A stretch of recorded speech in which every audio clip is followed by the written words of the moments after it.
তুমি আমাকে অবশ্য রক্ষা করবে, এই দৃঢ় বিশ্বাস।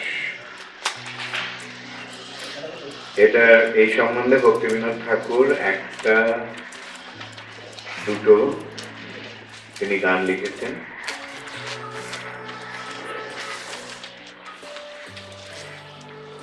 আমি তার থেকে একটা গান আমরা এখানে বলছি, অবশ্য রক্ষিবে কৃষ্ণ বিশ্বাস পালন। এই বিশ্বাসটা আছে তো? হ্যাঁ, এই বিশ্বাসের প্রমাণ কি? প্রহ্লাদ মহারাজ ভগবান রক্ষা করেছিলেন। হ্যাঁ, অর্জুনকে ভগবান রক্ষা করেছিলেন। আর কাকে কাকে রক্ষা করেছিলেন? ধ্রুব মহারাজকে রক্ষা করেছিলেন, দ্রৌপদীকে রক্ষা করেছিলেন, হ্যাঁ, হরিদাস ঠাকুরকে রক্ষা করেছিলেন। ভগবান সব সমস্ত ভক্তদের, তার ভক্তদের সর্বদা তিনি রক্ষা করেন।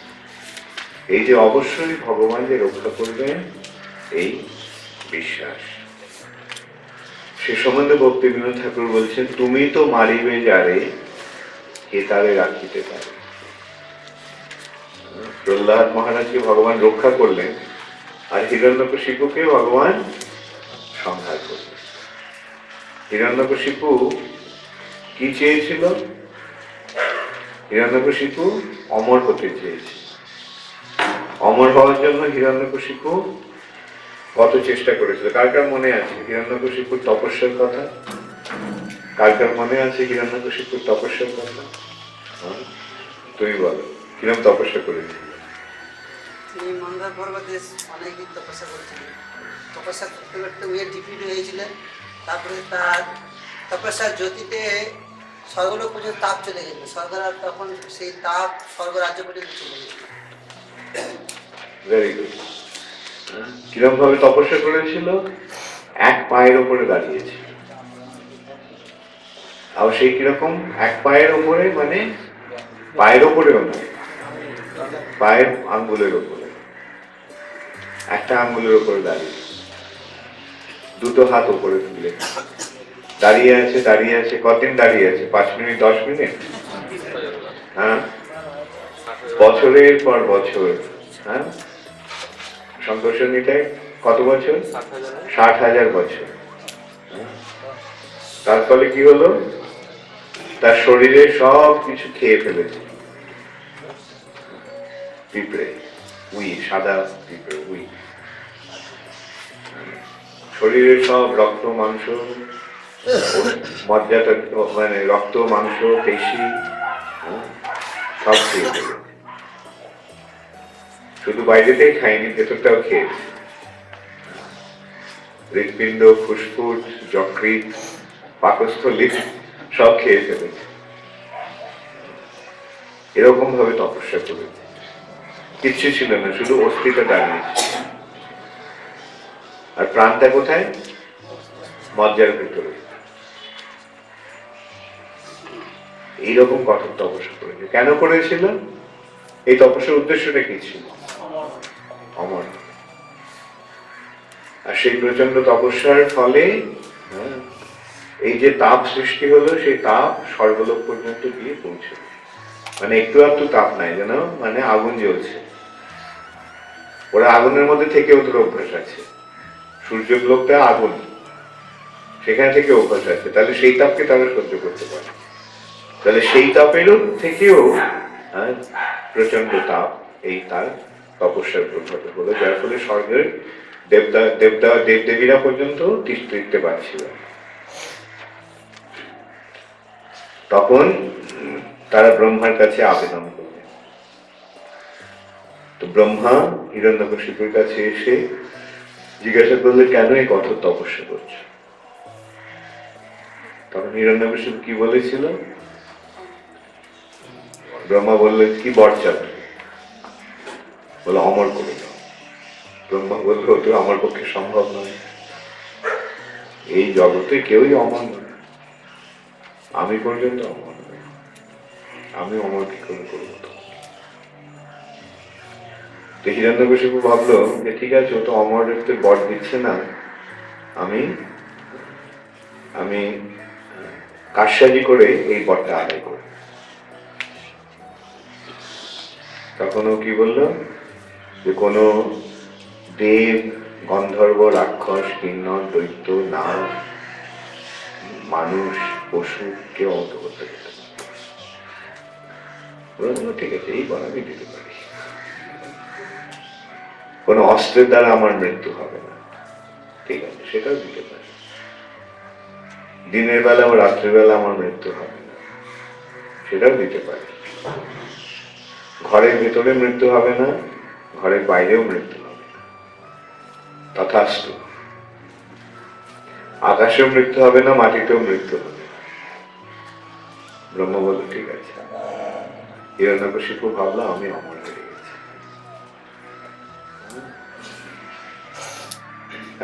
প্র্যাকটিক দিয়ে হিরণ্যকশিপু অমর হয়ে গিয়েছে। কেউ আর তাকে কে তাকে মারবে? কোনো মানুষ তাকে মারতে পারবে না, পশু তাকে মারতে পারবে না, দেবতা মারতে পারবে না, গন্ধর্ব মারতে পারবে না, কিন্নর মারতে পারবে না, রাক্ষস মারতে পারবে না, পশু মারতে পারবে না।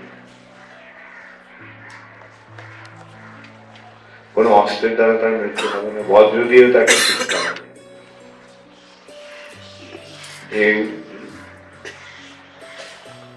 এই অবস্থায় তখন তারপরে হিরণ্যকশিপু কি হলো, প্রহ্লাদকে যখন নির্যাতন করলো, তখন ভগবান সেই ভক্তের লাঞ্ছনা সহ্য করতে না পেরে ভগবান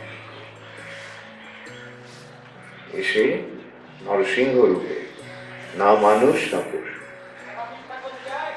নখ দিয়ে, যেটা অস্ত্র নয়, দিনের বেলাও নয়, রাত্রিবেলাও নয়, গোধূলি, ঘরের বাইরেও নয়, ঘরের ভিতরে নয়, দরজার চৌকাঠের উপর, আকাশেও নয়, মাটিতেও নয়, তার কোলের ওপর রেখে হিরণ্যকশিপুর সংহার করেছে। তুমি তো মারিবে যারে, কে তারে রাখিতে পারে? তুমি যাকে মারবে কেউ রক্ষা করতে পারবে? পারবে। তব ইচ্ছা বর্ষ ত্রিভুবন, এই ত্রিভুবন তোমার ইচ্ছার বশবর্তী। ব্রহ্মা আদি দেবগণ তব দাস অগণন, করে তব আজ্ঞার পালন। তারা সকলেই তোমার আজ্ঞার পালন করে। ব্রহ্মা, শিব, এরা সকলেই তোমার দাস, এরা সকলেই তোমার আজ্ঞা পালন করে। তব ইচ্ছা মতে যত গ্রহগণ অবিরত, শুভাশুভ ফল করে। তোমার ইচ্ছা মতে সমস্ত গ্রহগুলি শুভ এবং অশুভ ফল দান করে। গ্রহগুলি প্রভাব আছে তোমরা জানো তো, নবগ্রহের নরকমের প্রকাশ, কখনো সেগুলি শুভ ফল দেয়, কখনো সেগুলি অশুভ ফল। সেটা কিভাবে দেয় তারা? তোমার ইচ্ছা মতো। রোগ শোক মৃত্যু ভয় তব ইচ্ছা মতে হয়, তব আজ্ঞা সদা বলবান। তোমার আজ্ঞাই সর্বদা বলবান। এই যে রোগ হচ্ছে, শোক হচ্ছে, মৃত্যু হচ্ছে, ভয় হচ্ছে, সেগুলি সবই ভগবানের ইচ্ছা। তাহলে সবকিছু পালন কে করছে?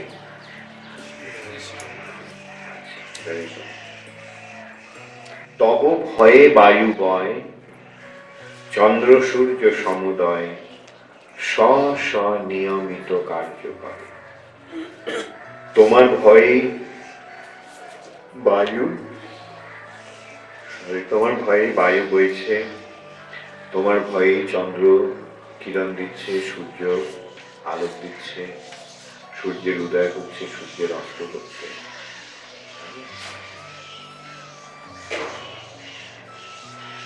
তারা নিয়মিত কার্য করে চলেছে।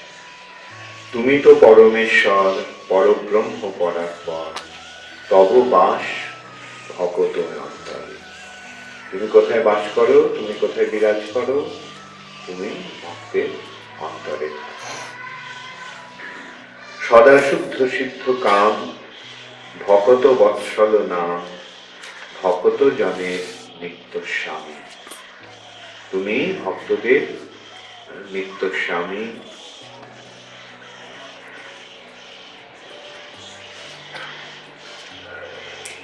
তাই তোমার নাম ভক্ত বৎসল, অর্থাৎ তুমি ভক্তদের রক্ষা করো, ভক্তদের পালন করো। তুমি তো রাখিবে জানে, কে তারে মারিতে পারে। তুমি যাকে রক্ষা করবে, কে তাকে মারতে পারবে। সকল বিধির বিধি তুমি, তোমার চরণে নাথ করিয়াছে প্রাণ প্রণিপাত, ভকত বিনোদ তব দাস। তোমার চরণে প্রভু, তোমার নিত্য দাস ভকতি বিনোদ প্রণিপাত করেছে, তোমার চরণে সে নিপতিত হয়েছে। বিপদ হইতে স্বামী, অবশ্য তাহারে তুমি রক্ষিবে, এ তাহার বিশ্বাস। হে প্রভু, তুমি যে সর্বদাই তাকে রক্ষা করবে, এই বিশ্বাস তার। তাহলে ভক্তের শরণাগত শরণাগতি আরেকটি অঙ্গ কি? শরণাগত, আমরা শরণাগতির মানেটা কি? ভগবানের শরণ গ্রহণ করা। কেন ভক্ত ভগবানের শরণ গ্রহণ করে? কেন ভক্ত জানে যে ভগবান সর্বদা তাকে রক্ষা করবে। আমি যদি জানি কেউ আমাকে রক্ষা করবে, তাহলে আমি কেন তার শরণ নেব? আমি যদি বিপদে পড়ি আর কি, আমি যদি জানি যে এমন কেউ আছেন যিনি আমাকে রক্ষা করবেন, তাহলে আমি কেন তার শরণ নেব? তাহলে বিপদে পড়লে কি করবে? অথবা কি ভক্তের মনোভাব কিরকম? ভক্তের মনোভাব যে সর্বদাই ভগবান যে তাকে রক্ষা করবে, এই বিশ্বাস। ভক্ত অনেক সময় ভগবানের কাছে বিপদে পড়েও কিছু না প্রার্থনা করতে পারে। যেমন প্রহ্লাদ মহারাজকে আমরা দেখতে পাচ্ছি কি ষড়যন্ত্র কর্মে ভগবানের শরণাগত হয়েছে। ভক্তের মনোভাবটা কিরকম? একদিক দিয়ে ভক্তের মনোভাবটা হচ্ছে মারবি রাখবি ওই ইচ্ছা তোহারা, শরণাগতি ভগবানের চরণাশ্রয়ে বা ভগবানের কাছে আত্মনিবেদনের লক্ষণটি কিরকম, মনোভাবটি কিরকম? মারবি রাখবি ওই ইচ্ছা। আবার সেই সঙ্গে এই বিশ্বাসটাও আছে যে ভগবান অবশ্যই আমাকে রক্ষা করবে। এই সম্বন্ধে দুটি দৃষ্টান্ত আছে। একটি হচ্ছে মার্জার নাই। মার্জার মানে বিড়াল, বিড়ালের মতো। নাই মানে মতো, বিড়ালের মতো। বিড়াল কিরকম? বিড়ালের দাঁতগুলি কিরকম? ভীষণ ধারালো। আর বিড়াল যখন ইঁদুরটাকে ধরে, কিভাবে ধরে? কোন জায়গাতে ধরে? গলার পেছনটায়। বিড়াল বা বাঘ এরা সব এইভাবে করে, ওই জায়গাটা ধরে ঝাঁকানি দেয়, এমন যদি ঝাঁকানি দেয় যে মেরুদণ্ড ভেঙে যায়। এইভাবে তাদের মেরে ফেলে তারপরে তাকে খায়। আবার সেই বিড়ালটি তার শাবকটিকে, তার বাচ্চাটাকে যখন এক জায়গা থেকে আরেক জায়গায় নিয়ে যায়, তখন কিভাবে নিয়ে যায়? ঠিক ওইভাবে, ওই দাঁত দিয়ে ওইভাবেই তার পেছনটায় ধরে। কিন্তু বাচ্চাটার মনে কোনো ভয় থাকে? কেন? বিড়াল শাবকের মনে কোনো ভয় থাকে যে বাবা কি হবে, তাতে যদি একটু বেশি চাপ পড়ে যায় তার, সেরকম ভাবনা থাকে বাচ্চাটার? না, তার বিষয় হচ্ছে আমার মা আমাকে নিরাপদ স্থানে নিয়ে যাচ্ছে। ঠিক তেমনি ভগবানের ভক্ত ভগবানের ওপর সেই বিশ্বাস নিয়ে তার উপর নির্ভর করেছে। এটাকে বলা হচ্ছে মার্জার ন্যায়। আরেকটি যে মর্কট ন্যায়। মর্কট কি? মর্কট মানে বাঁদর। বাঁদরের বাচ্চাটা তার মার পেটটা জড়িয়ে ধরে থাকে, দেখেছো নিশ্চয়ই, বৃন্দাবনে গেলে দেখা যায়। আর মা বাঁদরটা কি করে? এক গাছ থেকে আরেক গাছে, একটা বাড়ি থেকে আরেকটা বাড়িতে লাফ দিচ্ছে। কখনো বাচ্চাটা যদি পড়ে যায়, হাতটা যদি একটুখানি শিথিল হয়ে পড়ে যায়, তাহলে বাচ্চাটা মরে যায়। কিন্তু কখনো এরকম হয় বাঁদরের বাচ্চার মৃত্যু হতে দেখা গেছে? একটা বাঁদরেরও ইয়ে হয়। সেই জানে তার মাকে জড়িয়ে ধরে আছে। ভক্তের মনোভাবটা ঠিক সেরকম, ভগবানের শ্রীপাদ পদ্মকে আশ্রয় করে রয়েছে, তার কোনো ভয়। তো এইটি হচ্ছে অবশ্য লক্ষ্মীবে কৃষ্ণ বিশ্বাস পালনের দৃষ্টান্ত।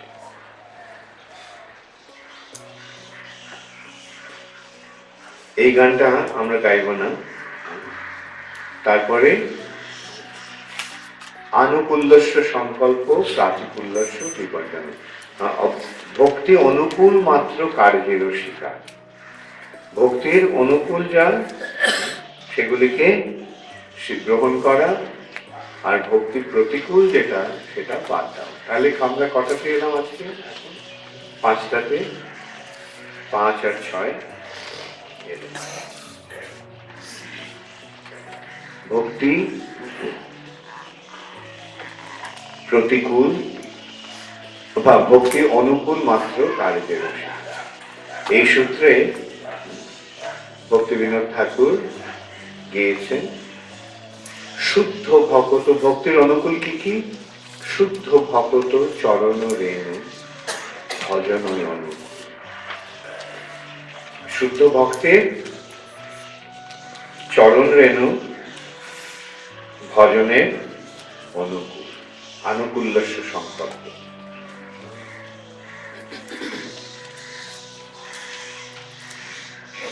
ভক্তি অনুকূল মাত্র কার্যেরও স্বীকার। সেই কার্যগুলি কি কি? যে কার্যগুলি আমরা স্বীকার করব, আমরা গ্রহণ করব। শুদ্ধ ভকত চরণ রেণু ভজনয় অনুকূল, ভকত সেবা পরম সিদ্ধি প্রেম লতিকর। শুদ্ধ ভক্তের চরণ রেণু ভক্তির অনুকূল এবং ভক্তের সেবাই পরম সিদ্ধি, এবং সেটি হচ্ছে কৃষ্ণ ভক্তি লাভের সর্বশ্রেষ্ঠ উপায়। কেন? সেটি হচ্ছে প্রেম লতিকা। কৃষ্ণ প্রেম রূপ যে লতিকা, তার মূল হচ্ছে এই ভকত সেবা। মাধব তিথি ভক্তি জননী যতনে পালন করি, কৃষ্ণ বসতি বসতি বলি পরম আদরে পড়ি। মাধব তিথি, মাধব তিথি মানে মাধবের প্রিয় যে তিথি। মাধবের প্রিয় তিথিগুলি হচ্ছে একাদশী, জন্মাষ্টমী, গৌর পূর্ণিমা, নিত্যানন্দ ত্রয়োদশী, রামনবমী আদি তিথি। সেগুলি আমরা যতনে পালন করি। সেই দিনগুলিকে আমরা অত্যন্ত যত্ন সহকারে কৃষ্ণ সেবায়, কৃষ্ণ চিন্তায় মগ্ন থেকে আমরা সেই দিনগুলি পালন করি, অতিবাহিত করি। আর কৃষ্ণ বসতি বলি পরম আদরে করি।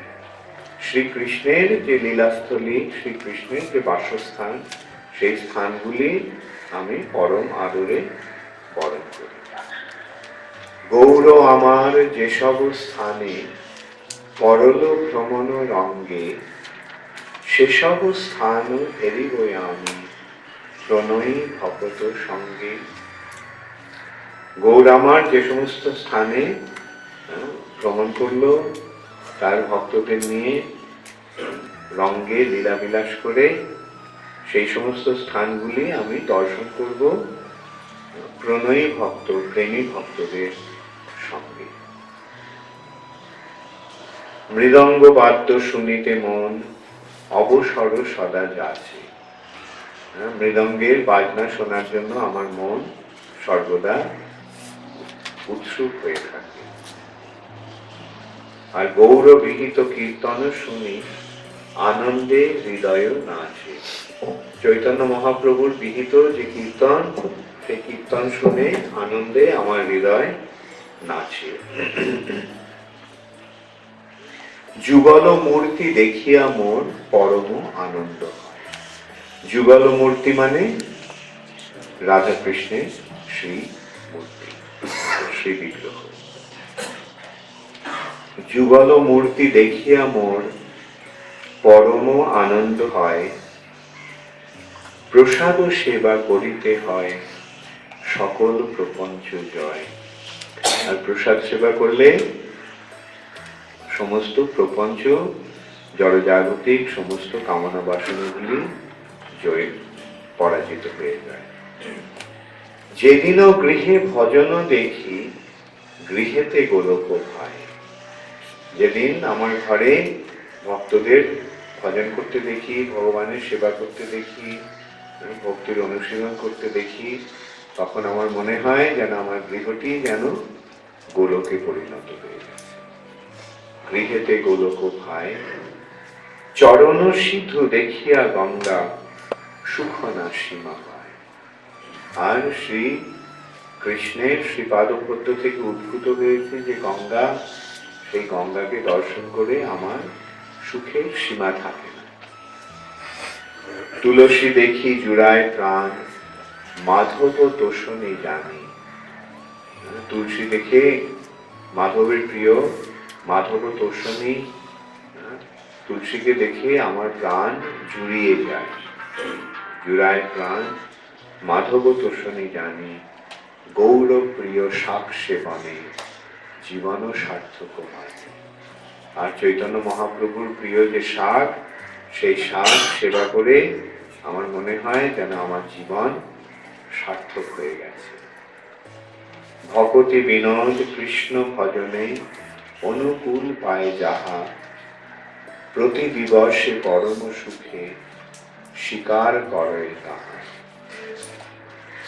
ভক্তি বিনোদ ঠাকুর কৃষ্ণ ভজনে এইভাবে অনুকূল যাকে পান, কৃষ্ণ ভজনে অনুকূল পায় যাহা, প্রতি দিবসে পরম সুখে স্বীকার করে তাহা। প্রতিদিন তিনি পরম সুখে সেগুলিকে স্বীকার করে নেন, সেগুলিকে গ্রহণ করে নেন।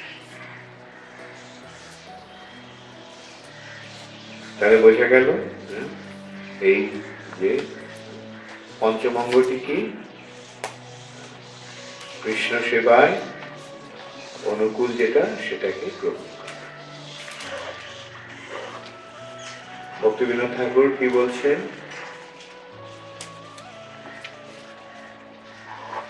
আনুকূল্যস্য সংকল্প, প্রাতিকূল্যস্য বিপর্যয়। এই অবশ্য রক্ষিবে কৃষ্ণ বিশ্বাস পালন, ভক্তি অনুকূল মাত্র কার্যের স্বীকার, আর ভক্তি প্রতিকূল ভাব বর্জন। ভক্তির প্রতিকূল যা, সেগুলিকে বর্জন।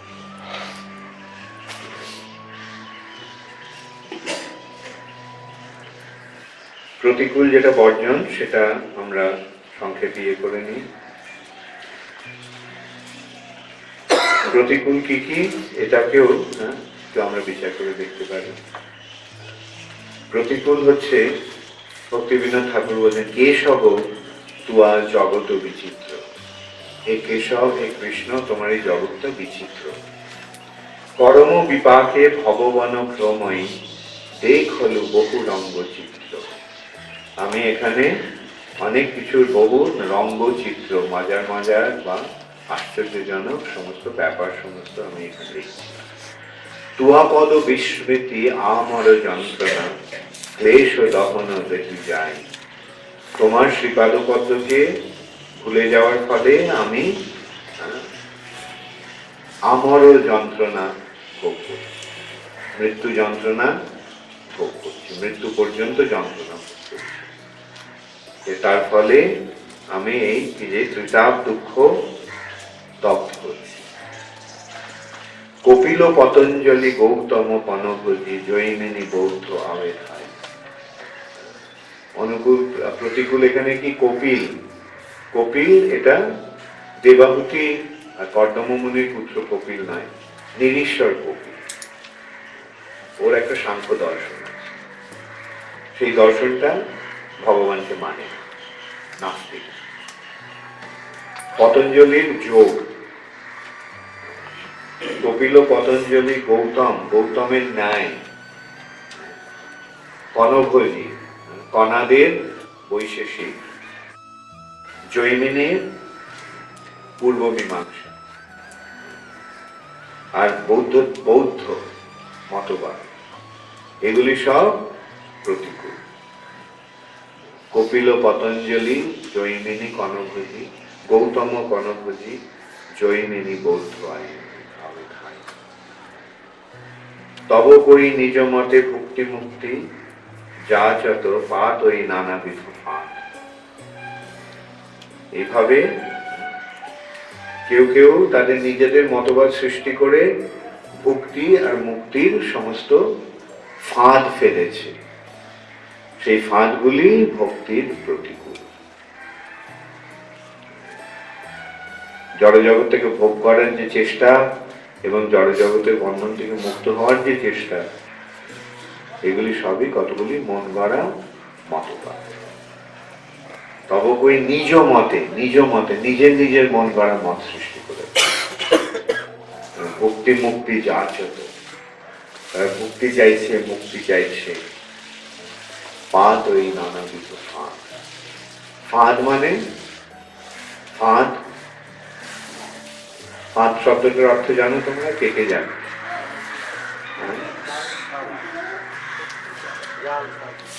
হ্যাঁ, যে জালে আটকে রাখে। যেমন ইঁদুর ধরার ফাঁদ আছে, ভেতরে একটা খাবার আছে রেখে দেওয়া, আর ইঁদুরটা যে সেখানে যায় খেতে, সঙ্গে সঙ্গে দরজাটা বন্ধ হয়ে যায়, ইঁদুর ধরা পড়ে। হ্যাঁ, পাখি ধরার ফাঁদ আছে। এইভাবে জন্তু জানোয়ারদের ধরার ফাঁদ। আর মানুষ ধরার ফাঁদটা কি? মানুষ ধরার ফাঁদ হচ্ছে এই ভুক্তি মুক্তি, জীবাত্মাকে বেঁধে রাখার এই জড়জগতে। এটি হচ্ছে পাত ও নানাবিধ ফাঁদ। সৌসব বঞ্চক তুয়া ভক্তি বহির্মুখ, ঘট আওয়ে বিষম পর। তারা সব বঞ্চক। বঞ্চক মানে বঞ্চনাকারী। বঞ্চনাকারী মানে এর অর্থটা কে কে জানে? বঞ্চক, প্রতারক, ঠকান, ঠক, বঞ্চনা করছে। সব বঞ্চক, তারা সব হলে বঞ্চক। তুয়া ভক্তি বহির্মুখ, তারা তোমার যে তাদের যে মতবাদ সেগুলি তোমার ভক্তির বহির্মুখ, তোমার ভক্তির বিরোধী। ঘট আবে বিষম পরমা, তারা ভীষণ প্রমাদ সৃষ্টি করে। বৈমুখ বঞ্চনে ভট সবু, নিরমিল বিবিধ পসার। পসার মানে, পসার মানে বিক্রির সমস্ত দোকান। যেমন বাজারে দোকানে গিয়ে দোকানদাররা যে তাদের ইয়েগুলো সাজিয়ে রাখে, সেটাকে বলা হয় পসার। এরা সমস্ত পসার সাজিয়ে রেখে, মায়ার পসার রেখে। নিরমিল বিবিধ পসার, দণ্ডবত দূরত ভগতি বিনোদ খেল, ভগত চরণ পরিষার। আর ভক্তি বিনোদ ঠাকুর কি করলেন? দূর থেকে তাদের দণ্ডবত প্রণাম করলেন। তোমরা ওখানেই থাকো, আমার তোমাদের সঙ্গে কোনো প্রয়োজন নেই তোমাদের। আমি কেবল ভক্ত চরণ করি সার, ভক্তদের চরণ দিয়ে তিনি তার সার বলে গ্রহণ করেন।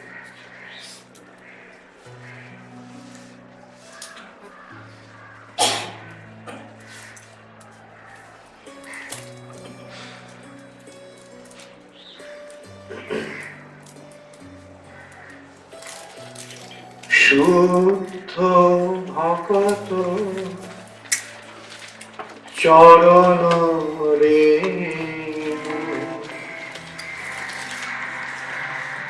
ভজনয়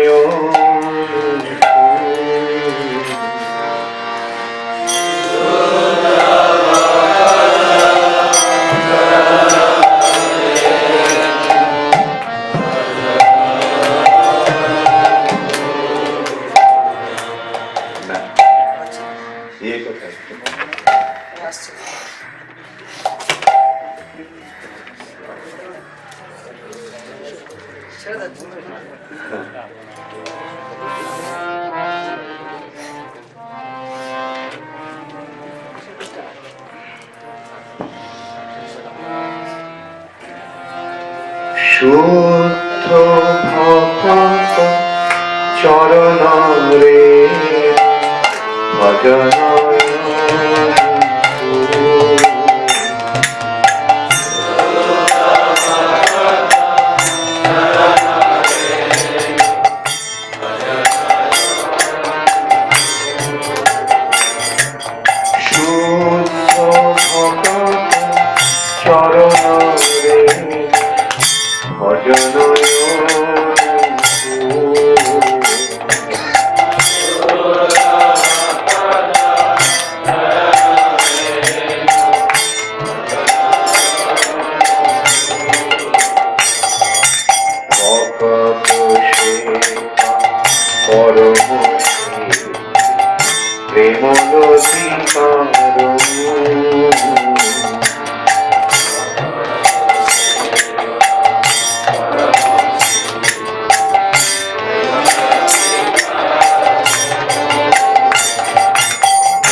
অবসর সদা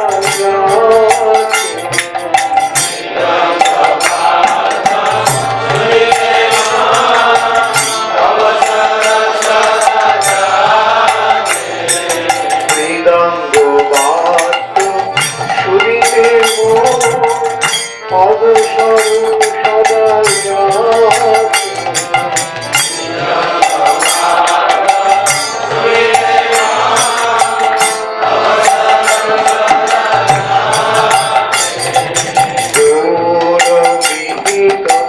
কীর্তন শুনি আনন্দের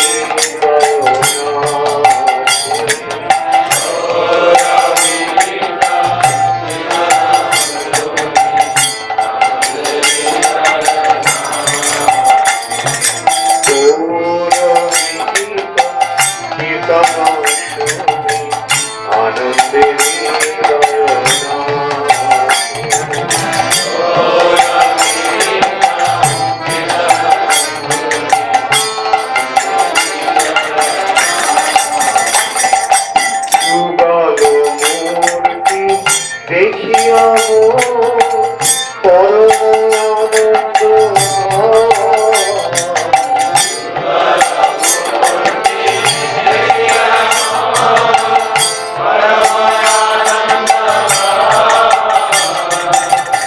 আনন্দ দেখিয়া পরম আনন্দ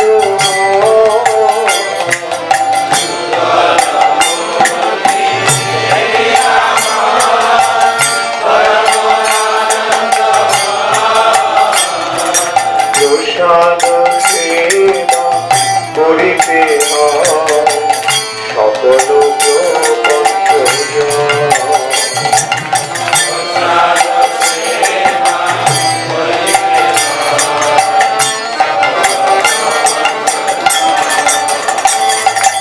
প্রসাদ সেবা করিতে সকল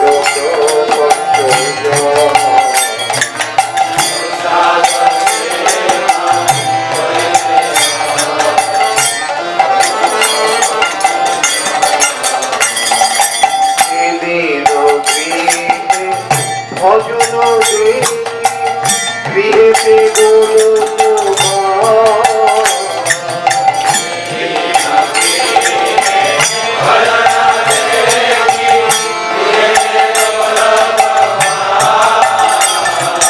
সেদিন গৃহে ভজন গৃহেতে গোলক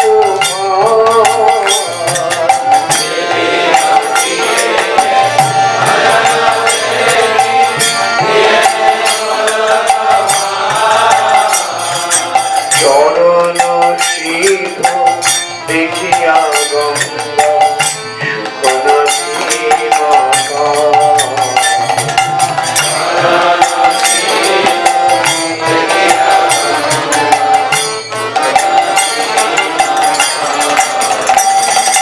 চরণ সিদ্ধ দেখিয়া গঙ্গা সুখনাথী মাতা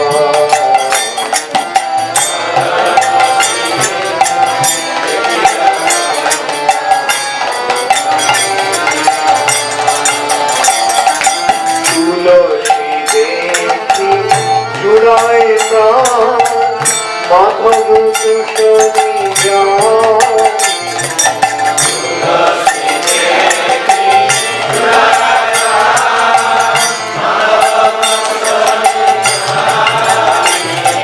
তুলসী দেখি জুড়ায় প্রাণ মাধব কুশলী যায়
হরে কৃষ্ণ।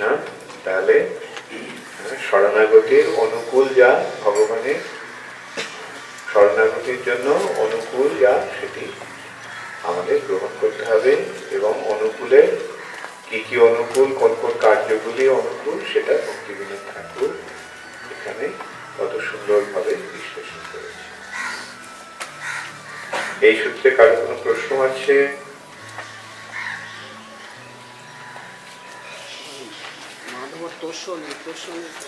তোষণ মানে মাধবকে যেটা সন্তুষ্ট করে, তোষণ করে, আনন্দ বিধান করে।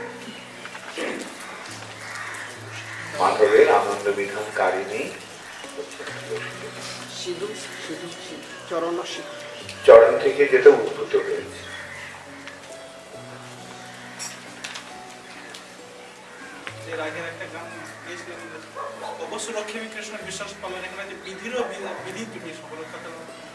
বিভিন্ন সকল বিধির বিধি তুমি। হ্যাঁ,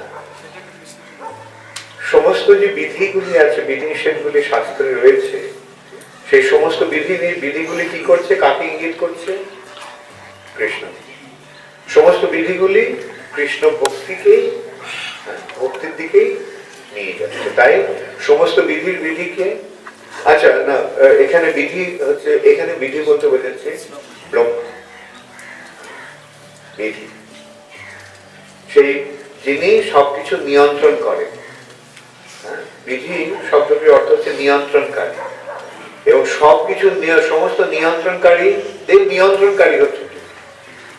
যেমন চরমে কারা নিয়ন্ত্রণ করছেন? দেবতারা নিয়ন্ত্রণ করছেন। দেবতাদের মধ্যে আবার শ্রেষ্ঠ কারা দেবতাদের নিয়ন্ত্রণ করছেন? ব্রহ্মা এবং শিব, দেবাদিদেব মহাদেব। তাদেরও যিনি নিয়ন্ত্রণ করছেন কি?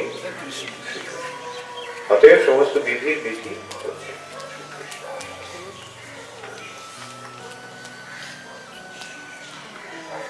প্রপঞ্চ, সকল প্রপঞ্চ, প্রপঞ্চ মানে এই জগৎকে বলা হচ্ছে। সকল প্রপঞ্চ মানে এই সমস্ত জগৎটাই প্রপঞ্চ, মাটি জল আগুন বায়ু আকাশ, এই পঞ্চভূতাত্মক যে জগৎ, সেটাই প্রপঞ্চ। তো সেই কৃষ্ণের শরণ নিলে এই জড় জগতের প্রভাব থেকে সম্পূর্ণরূপে মুক্ত হয়ে যাবে। অতএব সকল প্রসাদ ও সেবা করিতে হয়। প্রসাদ সেবা করলে শরীর অবিদ্যা জাল, ইন্দ্রিয় দায় কাল, কৃষ্ণ বড় দয়াময়, পরিবারে জিহ্বা জয়, সব প্রসাদ। এই সমস্ত ইন্দ্রিয়ের মধ্যে কোনটা সবচেয়ে সাংঘাতিক? তার মধ্যে জিহ্বা অতি লোভময়। এইভাবে প্রসাদ সেবা করিতে হয় সকল।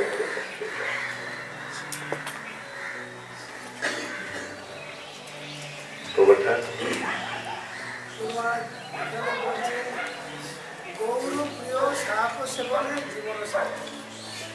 তাহলে আমাদের আহারটা কেমন হবে? আমরা এই ভালো মন্দ খাবো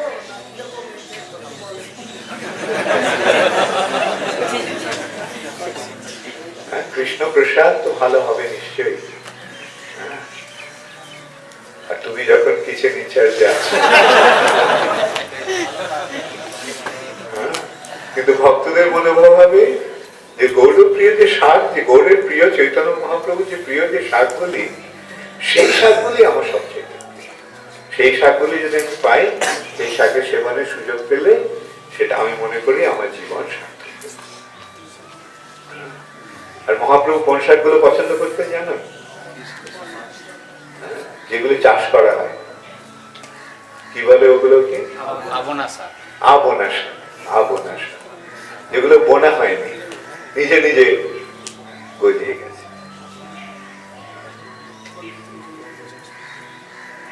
গৌরপ্রিয় শাক সেবনে জীবন সার্থক।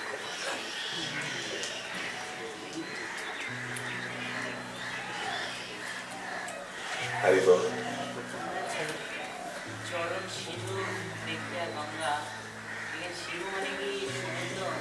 না, সিধু মানে চরণ থেকে উদ্ভূত যায়। চরণকে যে স্পর্শ করে যে প্রকাশিত হয়।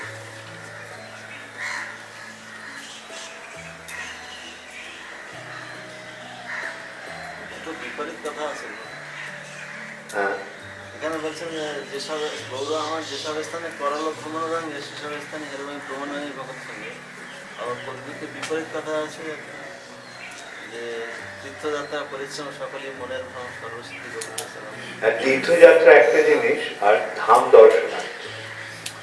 তীর্থযাত্রা ধাম দর্শন একটা।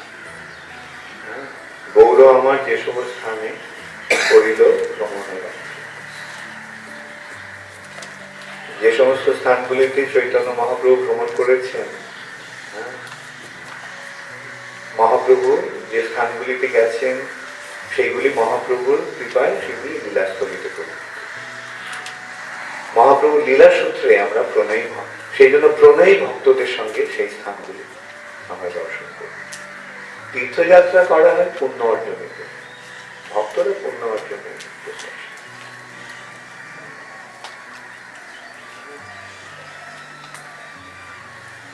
এখানে কার হাত ছিল? তুমি হাত তুলেছিল?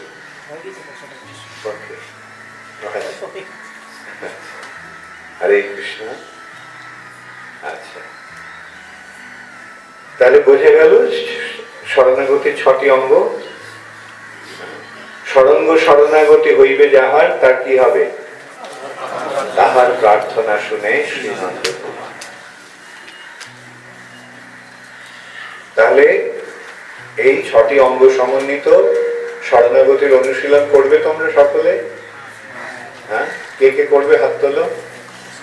আর যারা ভালোভাবে করবে তারা দু হাত তোলো। বলে হরে হরে কৃষ্ণ কৃষ্ণ হরে হরে হরে রাম হরে রাম রাম রাম হরে হরে হরে কৃষ্ণ। আচ্ছা, এবারে আমরা আরেকটা গান আমরা শেষ ইয়ে করব। এটা কৃষ্ণ নামের মাহাত্ম্য বর্ণনা করে ভক্তিবিনোদ ঠাকুর শরণাগতির সমাপ্তি করেছে। শরণাগতির শেষ গানটি হচ্ছে নাম মাহাত্ম্য, শ্রী নাম মাহাত্ম্য। এই নামই হচ্ছে সব, যেই নাম সেই কৃষ্ণ। কৃষ্ণ এবং কৃষ্ণ নামে কোনো ভেদ নেই। কৃষ্ণ নাম ধরে কত বল,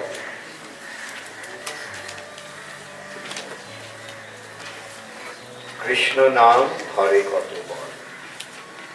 বিষয় বাসনা নদে মোর চিত্ত সদা জলে, রবি তপ্ত মরুভূমি সম। কর্ণরন্ধ্র পথ দিয়া হৃদি মাঝে প্রবেশিয়া, বরিশয় সুধা অনুপম। কৃষ্ণ নামের মহিমা এখানে ভক্তিবিনোদ ঠাকুর কীর্তন করছেন। কৃষ্ণ নাম ধরে কত বল। কৃষ্ণ নামের কি অসীম শক্তি, কৃষ্ণ নামের কি কত বল। আমার অবস্থাটা কিরকম? আমাদের অবস্থাটা কিরকম? বিষয় বাসনা নলে, বিষয় বাসনায় মোর চিত্ত সদা জলে, আমার হৃদয় সবসময় দগ্ধ হচ্ছিল। সংসার দাবা নললিতা দোকা, মনে আছে তো? বিষয় বাসনা নলে মোর চিত্ত সদা জলে, রবি তপ্ত মরুভূমি সম। মরুভূমিটা তো বালু, আর সেটা যখন দুপুরে রোদ যখন প্রচন্ড ভাবে ওঠে তখন মরুভূমির অবস্থা কিরকম? তোমরা কেউ গরমকালে উঠে গেছো? পুরীতে বালুতে হাঁটা যায় দিনের বেলা, দুপুরবেলা তো গরমে কেন? বালু খুব তাড়াতাড়ি গরম হয়ে। তাহলে ভেবে দেখো, মরুভূমিতে তো কেবল বালি আর বালি। হ্যাঁ, সেখানে যখন রবিতপ্ত মরুভূমি কিরকম অবস্থা হয়? অত্যন্ত উত্তপ্ত হয়ে যায়। ভক্তিবিনোদ ঠাকুর বলছেন যে আমাদের হৃদয়ের অবস্থাটা ঠিক সেরকম। বিষয় বাসনা নলে, বাসনা অনল, বাসনা রূপ অনলে, মোর চিত্ত সদা জলে, আমার হৃদয় সবসময় জ্বলছে। কিন্তু সেই সময় কি হলো, কর্ণরন্ধ্র পথ দিয়া, রন্ধ্র মানে ফুটো, সেই কারণে কানের ফুটো দিয়ে কর্ণরন্ধ্র পথ দিয়া হৃদি মাঝে প্রবেশিয়া পরিসয় সুধা অনুপম। কর্ণরন্ধ্র পথ দিয়ে আমার সেই হরিনাম প্রবেশ করলো। কোথায় প্রবেশ করলো? হৃদি মাঝে, হৃদয়ে। এবং সেখানে আমার হৃদয়টা জ্বলছিল কিরকম? মরুভূমির মতো, রবিতপ্ত মরুভূমির মতো। আর সেখানে হরিনাম গিয়ে কি করলো? পরিসয় সুধা অনুপম, এক অপূর্ব অমৃত বর্ষণ করতে লাগে, সুধা বর্ষণ করতে লাগে। হৃদয় হইতে বলে, হৃদয় থেকে সেটা প্রকাশিত হলো জিহ্বার অগ্রেতে চলে। নাম গিয়ে কি করলো? হৃদয়ে বর্ষণ করলো। তারপরে নাম কি উঠছে? কোত্থেকে উঠছে? হৃদয় থেকে উঠে কি করছে? কোথায় আসছে? জিহ্বার অগ্রেতে চলে। হৃদয় হইতে বলে, জিহ্বার অগ্রেতে চলে, শব্দ রূপে নাচে অনুক্ষণ, এবং শব্দ রূপে নিরন্তর আমার জিহ্বার অগ্রে নাচতে লাগে।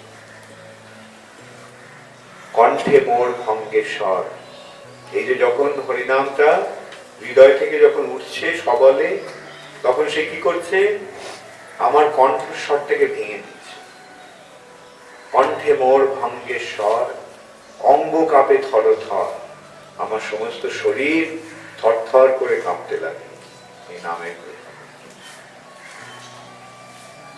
এগুলি হচ্ছে সাত্ত্বিক বিকার। মনে আছে তোমাদের? রোমাঞ্চ কম্পাশ্রু তরঙ্গ ভাজে বন্দে গুরুশ্রী চরণ। এই যে সাত্ত্বিক বিকারের এই লক্ষণ। এই নাম যখন উঠছে তখন কি হচ্ছে? আমার কণ্ঠস্বরকে ভেঙে দিচ্ছে। অঙ্গ কাঁপে থর থর, আমার শরীর থরথর করে কাঁপতে লাগে। স্থির হইতে না পারে চরণ, আমার পা আর স্থির থাকতে পারছে, স্থির হইতে না পারে চরণ। চোখে ধারা, চোখ দিয়ে অনর্গল জল পড়ছে, অশ্রু বর্ষিত হচ্ছে। রোমাঞ্চ কম্প অশ্রু, অঙ্গ কাঁপে, চোখে ধারা, দেহে ঘর্ম, আমার দেহে ঘর্ম, শের। রোমাঞ্চ কম্পাশ্রু তরঙ্গ ভাজ, এইগুলো আটটা সাত্ত্বিক বিকারের এগুলি এক একটি লক্ষণ। হ্যাঁ, চোখে ধারা, দেহে ঘর্ম, পুলকিত সব চর্ম। তো এই পুলকিত আমার শরীরের লোমগুলি পুলকিত হয়ে খারাপ হয়ে যাচ্ছে। পুলকিত সব চর্ম, বিবর্ণ হইল কলেবর। এবার কলেবর মানে শরীর বিবর্ণ, এটাকে বৈবর্ণ হচ্ছে একটি সাত্ত্বিক বিকারের অঙ্গ, বৈবর্ণ। তারপরে বেপথু, অর্থাৎ মূর্ছিত হইল মন, আমি মূর্ছিত হয়ে গেলাম। প্রলয়ের আগমন, যেন মৃত্যু এসে গেছে, আমার মৃত্যু ঘটে যাচ্ছে। এইগুলি নামের প্রভাবে এইভাবে এই যে কৃষ্ণ প্রেমের যে বা বিকারগুলি, ষষ্ঠ সাত্ত্বিক বিকার, এইভাবে দেখা যাচ্ছে। ভাবে সর্বদেহ জড় জড়, এই ভাব ক্রমশ উন্নত কিভাবে হচ্ছে? ভবেদ ক্রম কিরকম হচ্ছে? শ্রদ্ধা, আদৌ শ্রদ্ধা, তার ফলে সাধু সঙ্গ, ভজন ক্রিয়া, অনর্থ নিবৃত্তি, নিষ্ঠা, রুচি, আসক্তি, ভাব। ভাবে সর্ব দেহ জড় জড়, করি এত উপদ্রব, চিত্তে বর্ষে সুধাদ্রব। এত সমস্ত উপদ্রব করে এই নাম কি করছে? আমার হৃদয়ে সুধার দ্রব অমৃত বর্ষণ করছে। মোড়ে দাঁড়ে প্রেমেরও সাগরে, ভাবের পরে কি আসছে? প্রেম। আমাকে প্রেমের সাগরে দাঁড়ে ফেলে দিচ্ছে। কিছু না বুঝিতে দিল, মোড়ে তো বাতুল করিল। আমায় কিছু বুঝতে দিল না, পক্ষান্তরে আমাকে একবারে পাগল করে দিল। আমাকে পাগল উন্মাদ বানিয়ে দিল। মোর চিত্ত বৃত্ত সব হরে, আমার চিত্ত, চিত্ত মানে হৃদয়, বৃত্ত মানে ধন সম্পদ, সব হরণ করে দিল। মোর চিত্ত বৃত্ত সব হরে, লইনু আশ্রয় যার হেন ব্যবহার তার। দেখো আমি যার আশ্রয় নিলাম তার কি ব্যবহার। লইনু আশ্রয় যার হেন ব্যবহার তার, বর্ণিতে না পারি এ সকল, তার বর্ণনা আমি করতে পারি না। কৃষ্ণ নাম ইচ্ছাময়, যাহে যাহে সুখী হয়, সেই মন সুখেরও সম্পদ। কৃষ্ণ নাম ইচ্ছাময়, তার যাতে সুখী হয় সেটা দিয়ে সে সুখী থাকে, সেটাই আমার সুখের সম্পদ। প্রেমের কলিকা নাম, অদ্ভুত রসের ধাম।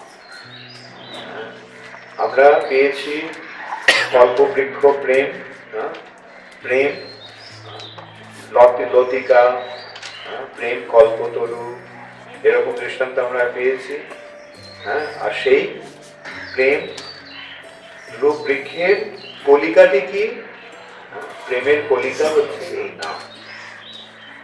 প্রেমের কলিকা নাম, কলিকা মানে কুড়ি, অদ্ভুত রসের ধাম।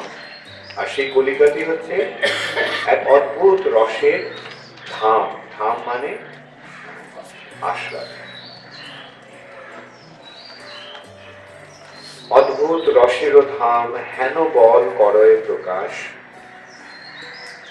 ঈষৎ বিকশী পুনঃ, সেই কলিকাটি যখন একটুখানি, ঈষৎ মানে একটুখানি, ঈষৎ বিকশী পুনঃ দেখায় নিজ রূপগুণ। সেই নাম রূপ প্রেমের যে কলিকা, সেটি একটুখানি বিকশিত হয়ে সে কি করছে? নিজের রূপ এবং গুণ দেখাচ্ছে। নামের রূপ এবং গুণটিকে, নামের রূপটি কি? রাধা কৃষ্ণ। নাম এবং নামী, নামীকে রাধা কৃষ্ণ। ঈষৎ বিকশী পুনঃ দেখায় নিজ রূপ গুণ।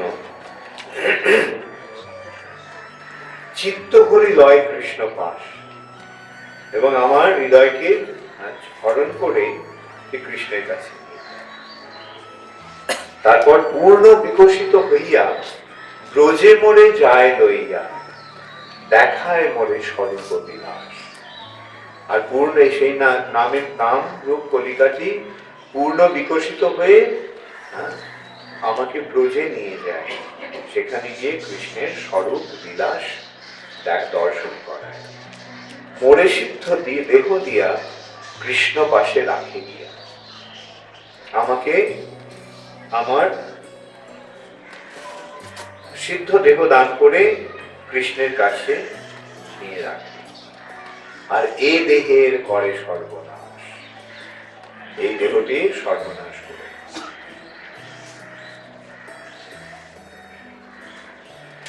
কৃষ্ণ নাম চিন্তামণি, অখিল রসের খনি।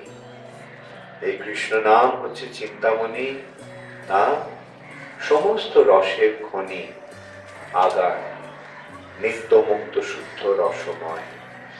এই নাম নিত্য মুক্ত এবং শুদ্ধ রসময়। নামের বালাই যত, সব লয়ে হই হত। নামের বালাই যত, বালাই মানে, বালাই শব্দটার অর্থ কে জানে? প্রতিষ্ঠান, আপদ, হ্যাঁ না, বালাই, হ্যাঁ, নামের বালাই, নামের যত প্রতিশ্রুতি আছে সব লয়ে হই হত।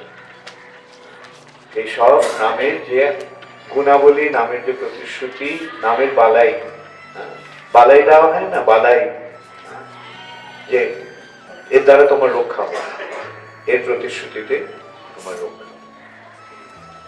সেই নামের যে বালাই, সেই বালাই নিয়ে আমি সম্পূর্ণভাবে নিজেকে সমর্পণ করছি। তবে মোর সুখের উদয়, তখন আমার সুখের উদয়।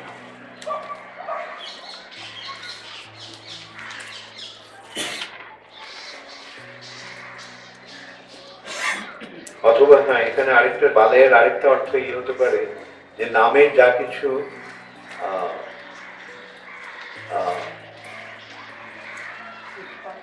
বিপদ বা ইয়ে, সেগুলো উৎপাদ না, নামের তো উৎপাদ হতে পারে না, মানে এই যে নামের যে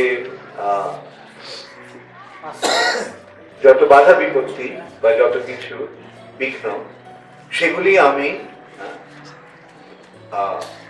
নিয়ে হত হচ্ছি, আর তার ফলে আমার সুখের উদয় হচ্ছে। তবে মোর সুখের উদয়। হ্যাঁ, অনেক সময় গাড়ি টাড়ি অ্যাক্সিডেন্ট হয়ে গেলে অনেকে বলে 60 বেলায় ভগবান তোমাকে রক্ষা করেছে। সেটাই সেটাই তো, হ্যাঁ, না, ওই তো বড় প্রতিশ্রুতি। যে ভগবান কৃপা করে আমাদের বাঁচিয়ে দেয়।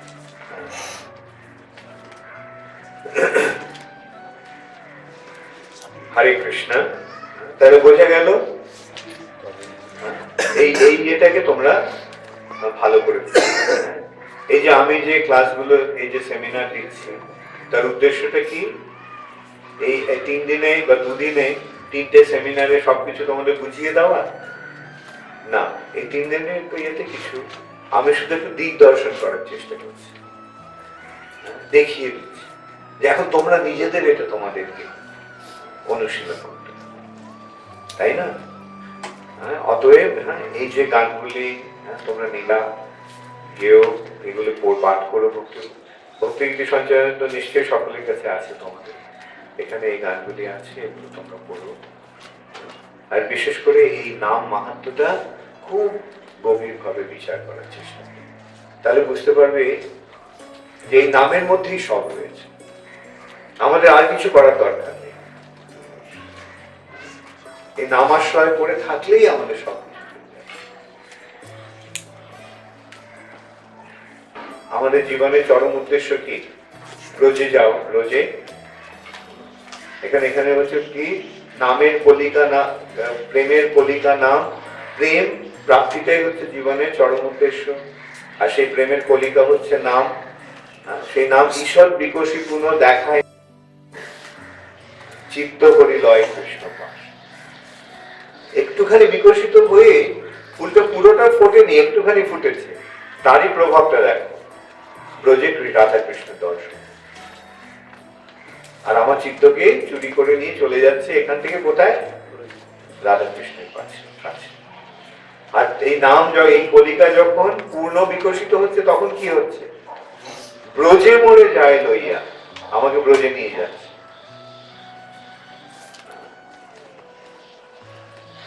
ব্রজে মোড়ে যায় লইয়া, দেখায় মোড়ে স্বরূপ বিলাস। শ্রীকৃষ্ণের স্বরূপ বিলাস আমাকে দেখায় মোড়ে স্বরূপ বিলাস। তারপরে মোড়ে সিদ্ধ দেহ দিয়া কৃষ্ণ পাশে রাখি, সিদ্ধ দেহ দান করে। তোমাদের এই সিদ্ধ দেহের কোন ইয়ে আছে? হাতে পড়েছে কেউ? হ্যাঁ, তোমার সিদ্ধ স্বরূপ দেবে।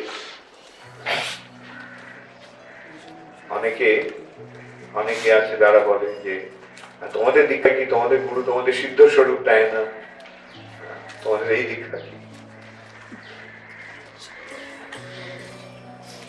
সিদ্ধ স্বরূপটা তো আর এমনি মনের কল্পনায় মন কলা খেয়ে পাওয়া যাবে না। সিদ্ধ স্বরূপ কিভাবে লাভ হবে সেটা আমরা এখানে দেখতে পাই। গুরুদেব কি দিচ্ছেন? নাম দিচ্ছেন, এই নামের মধ্যেই সব।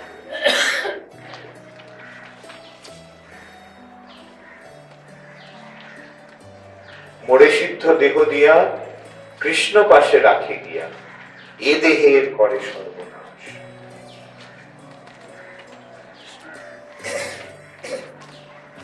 তাহলে এইভাবে এই নামের মাধ্যমে সব আমরা লাভ করতে পারি। এই বিশ্বাসটি নিয়ে আমাদের নামাশ্রয় করে কৃষ্ণ ভক্তির পথে অগ্রসর হওয়া।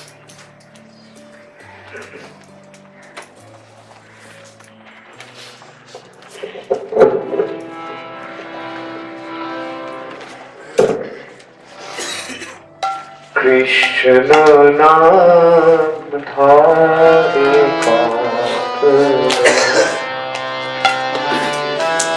কৃষ্ণ নাম ধরে কৃষ্ণ নাম ধরে কত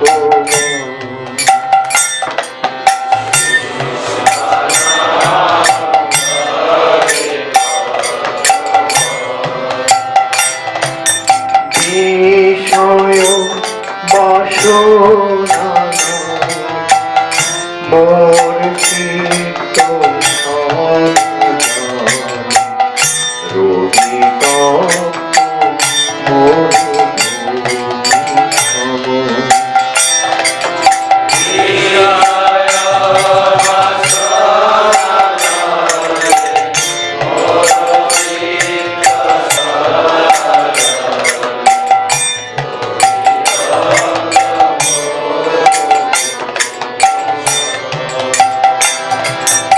বিষয় বাসনা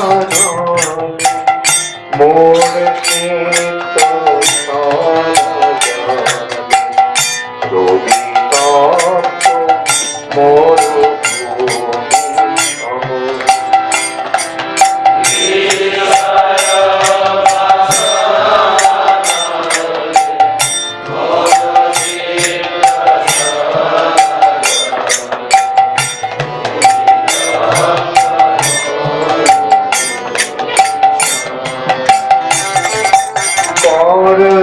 রন্ধ্র পথ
ধারা দেহে কর্ম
আশ্রয় ধ্যান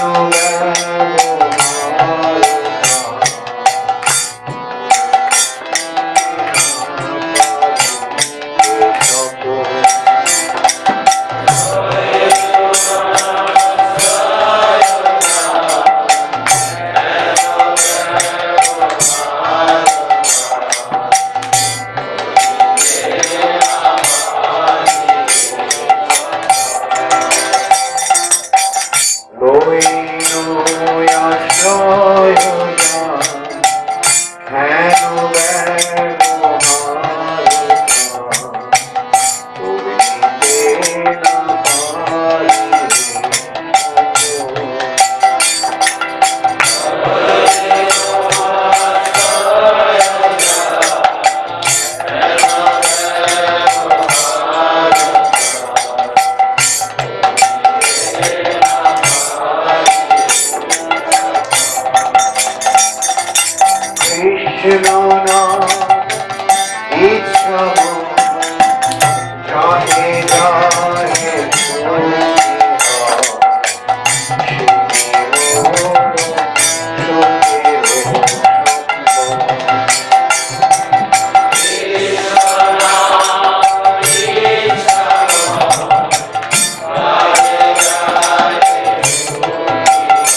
নামেরও পালাই যাত সব লয়ে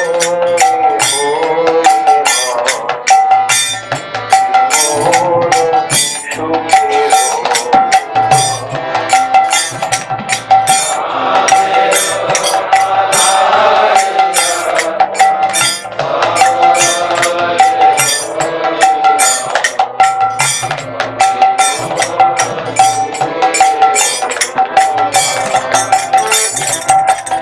নামেরও মালাই যাত সব লয়ে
কারো কোনো প্রশ্ন আছে?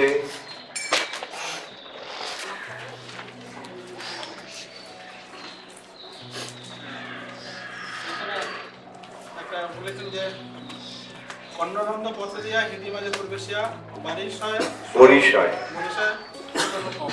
কিন্তু আমার ব্যক্তিগত ক্ষেত্রে পুরো উল্টো হয়, যখন আমি নাম করি তখন এই সমস্ত চিন্তাগুলো বিষয় চিন্তাগুলো আসে। সেখানে ভক্তিবিনোদ ঠাকুর আর তোমার পার্থক্য।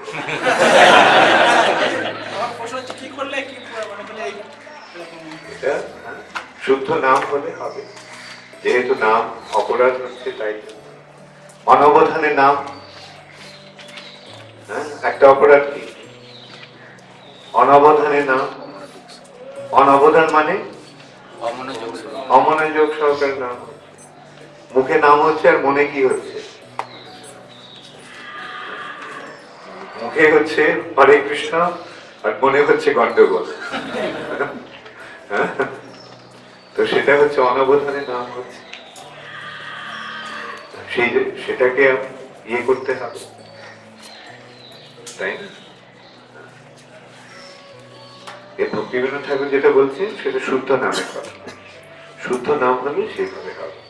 কর্ণরন্ধ্র পথ দিয়া হৃদি মাঝে প্রবেশিয়া পরিচয় সুখ। এটা শুদ্ধ নাম, নামের মাহাত্ম্য। আমাদের এই যে নাম শুধু বর্ণ উচ্চারণ করলে তাই তো নাম নয়। নামের 3 প্রকার আছে, তুমি জানো? 3 রকমের নাম হয়। কি কি নাম? শুদ্ধ নাম, নাম আভাস, নাম অপরাধ। Very good. তো প্রথমে কি হচ্ছে আমাদের নাম অপরাধ, তারপরে নাম করতে করতে নাম আভাস, সাধু সঙ্গে কৃষ্ণ নাম করতে করতে নাম আভাস হবে, নাম তারপরে শুদ্ধ নাম।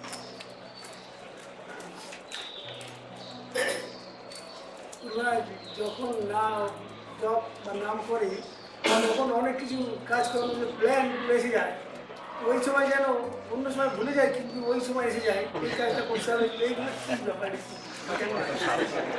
সেই জন্যই আমরা কি বলি, নির্জনে নাম করতে অথবা মন্দিরে বসে ভক্তদের সঙ্গে নাম করতে, যাতে নামে একাগ্রতা আসে, তাই না? তা না হলে ওই এই নামের এই যেটা বললাম, নাম অপরাধ হয়ে যাচ্ছে। নামের সময় কি হবে, নাম যখন করছি নাম প্রভুকে কিভাবে গ্রহণ করতে হবে, নাম প্রভু কিভাবে এসেছেন, শব্দ রূপে এসেছেন, তাই না? শব্দ কিভাবে গ্রহণ করতে হবে, বর্ণরন্ধ্র পথ দিয়ে কানে শব্দটি গ্রহণ করতে হবে। অতএব নাম যখন আমরা করবো কেবল নামটাই শুনবো, আর কোনো কিছু মনে, সারা মনে, মনটা তখন কোথায় থাকবে, মনটা তখন এখানে থাকবে। ঠিক আছে? তুমি কখন জব করো? মঙ্গলবার পরে। Very good. সকালে ভোরবেলা নামটা করে, তাহলে সারাদিন থাকবে কাজে, চিন্তা করতে, কাজ করতে, কাজে।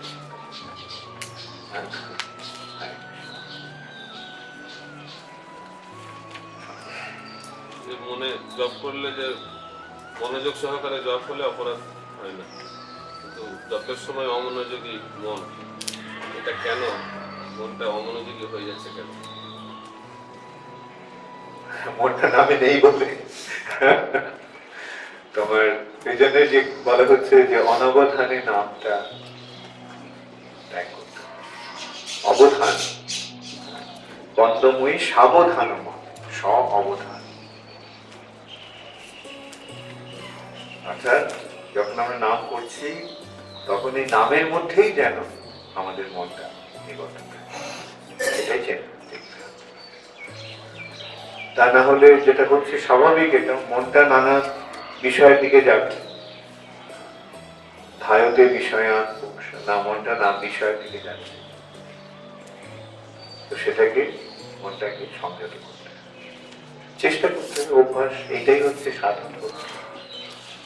একদিনই তো সিদ্ধি লাভ হবে না, ওই চেষ্টা করতে করতে করতে করতে তারপরে একসঙ্গে সাধনের মাধ্যমে সিদ্ধি লাভ হবে।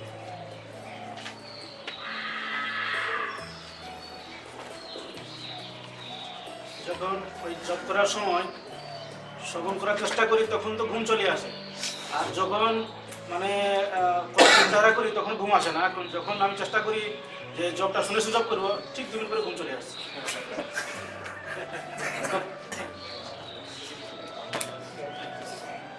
যখন ঘুম পেয়ে যায় তখন দাঁড়িয়ে দাঁড়িয়ে জব করো, এই দাঁড়িয়ে দাঁড়িয়ে ঘুমাতে পারো। হ্যাঁ, যে দাঁড়িয়ে দাঁড়িয়ে ঘুম পায় তাহলে হাঁটতে হাঁটতে জব করো।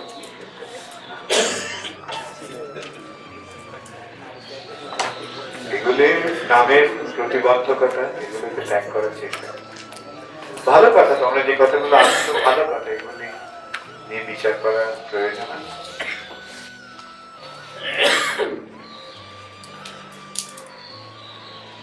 আমাদের কিছু কিছু ইন্দ্রিয় আছে যা আমরা ইচ্ছা করলে বন্ধ করতে পারি, যেমন আমাদের চোখ, নাক, মুখ, কিন্তু মনের উপর আমাদের কোনো হাত নেই। আমরা চাই না এগুলো চিন্তা করতে, কিন্তু তারপরেও আসছে। এই জন্য অবস্থায় কি করতে পারি? অর্জুন যখন বলেন মনটাকে দমন করা কঠিন, তখন ভগবান কি বললেন? অভ্যাসেন তু কৌন্তেয়া বৈরাগ্যেন। আর সেই মনটাকে কি করতে হবে? মন মনা ভব, মনটা দিয়ে কৃষ্ণের চিন্তা করতে হবে, তাহলে আর কোনো অসুবিধা নেই। মনটা দিয়ে যদি কৃষ্ণের চিন্তা করো তাহলে আর কোনো অসুবিধা নেই। আমরা তো কম বেশি কৃষ্ণ চিন্তা করছি, কিন্তু মনে তো কোনো পরিবর্তন হচ্ছে না। তা হবে আস্তে আস্তে। মনের পরিবর্তনটা তো নিজের পক্ষে বোঝা সম্ভব না, চরমে দেখা যায়।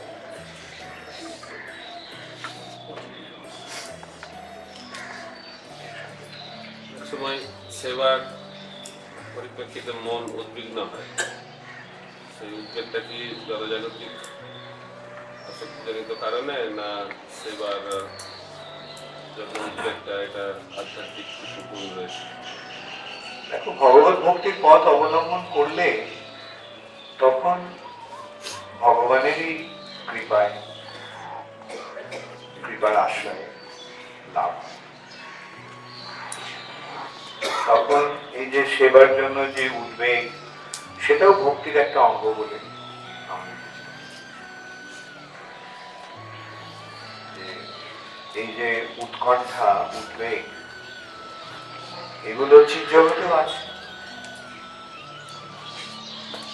যেমন নন্দ মহারাজের মা যশোদার উদ্বেগ হচ্ছে, কৃষ্ণ খাচ্ছে না, সুতরাং কৃষ্ণের তার উদ্বেগ যে কি হবে, কৃষ্ণের হয়তো শরীর খারাপ। এই যে কৃষ্ণকে নিয়ে যে উদ্বেগ, সেটা চিন্ময়, সেটা ভক্তি, এবং সেটাই ভক্তির একটা অঙ্গ। এগুলো আসবে, উদ্বেগ আসবে, আসুক, তবে সেটা যেন কৃষ্ণকে নিয়ে বা কৃষ্ণ ভক্তদের নিয়ে। কৃষ্ণ ভক্তদের অসুবিধা হচ্ছে, কি করা যায়, কিভাবে কৃষ্ণ ভক্তের সুখ বিধান করা যায়, এই নিয়ে যে উদ্বেগ, সেটাও ভক্তির অঙ্গ। যেমন তোমরা ম্যানেজমেন্টে আছো, ম্যানেজমেন্টে কত উদ্বেগ আছে, এটা কি যোগ্য, এটা কি ভৌতিক? ম্যানেজমেন্টে যেটা হচ্ছে, এটা কি ভৌতিক ব্যাপার? তাহলে ম্যানেজমেন্ট নিয়ে যে জন্য যে উদ্বেগ, সেটাও ভৌতিক, সেটা ছিল। তবে পার্থক্যটা এই যে জড়জগতের যে যখন উদ্বেগ আসে, সেটা দুর্বিষহ হয়ে ওঠে, কিন্তু চিৎ জগতে যে উদ্বেগ, তার একটা ইয়ে থাকে যে ঠিক আছে, কৃষ্ণ তো আছে, আমি চেষ্টা করে যাচ্ছি, চরমে যেটা হবে সেটা কৃষ্ণের ইচ্ছার উপর। কৃষ্ণ তো আছেন, আর যদি না হয়, যদি আমি যে কাজটা করতে যাচ্ছি সে কাজটা যদি সফল না হয়, তাহলে বুঝতে হবে যে কৃষ্ণ সেটা চাননি, কৃষ্ণ সেটা চাননি বলে এটা সফল হল।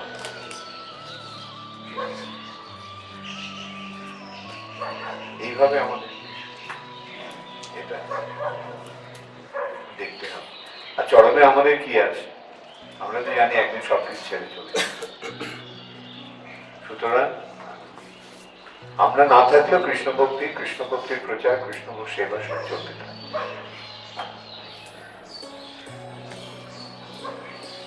তবে আমাদের চেষ্টা করে যেতে হবে যে আমরা যাতে সবকিছু ভালো মতো সাজিয়ে দিচ্ছি।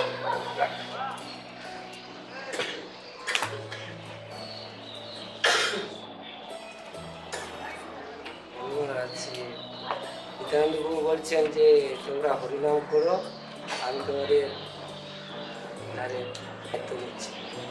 হরিনাম করলে হবে না শুদ্ধ হরিনাম করলে হবে? হ্যাঁ, হরিনাম শুধু করে দিলে হবে না, শুদ্ধ হরিনাম করলে উদ্ধার হবে। তুমি হরিনাম করে যা, তারপরে নিত্যানন্দ প্রভুর উপরে ছেড়ে দাও। যদি মনে হয় শুদ্ধ নাম হচ্ছে না, তাহলে নিত্যানন্দ প্রভুর কাছে প্রার্থনা করো, কি করবো, শুদ্ধ নাম হচ্ছে না, আপনি কৃপা করুন, আপনার কৃপাতেই শুদ্ধ নাম, ভগবানের কৃপাতেই কেবল সম্ভব। আমাদের চেষ্টায় শুদ্ধ, তবুও আমাদের চেষ্টা করে যেতে হবে। আমরা চেষ্টা করবো শুদ্ধ নাম করার, কিন্তু চরমে আমাদের বুঝতে হবে যে ভগবানের কৃপার প্রভাবেই কেবল আমরা শুদ্ধ। নামের প্রভা, নাম প্রভুর কৃপাতেই নামে পালায়, নামের আশ্রয়, নামে এলাম।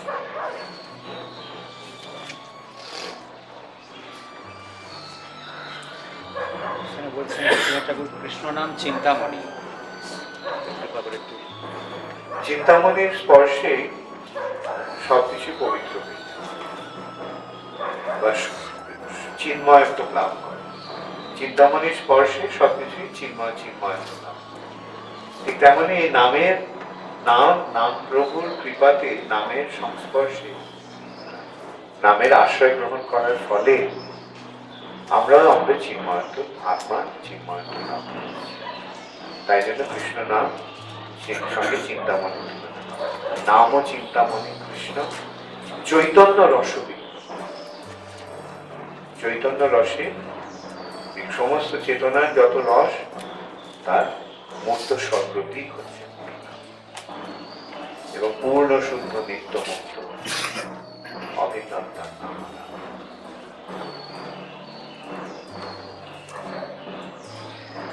তাহলে আজকে আমরা এখানে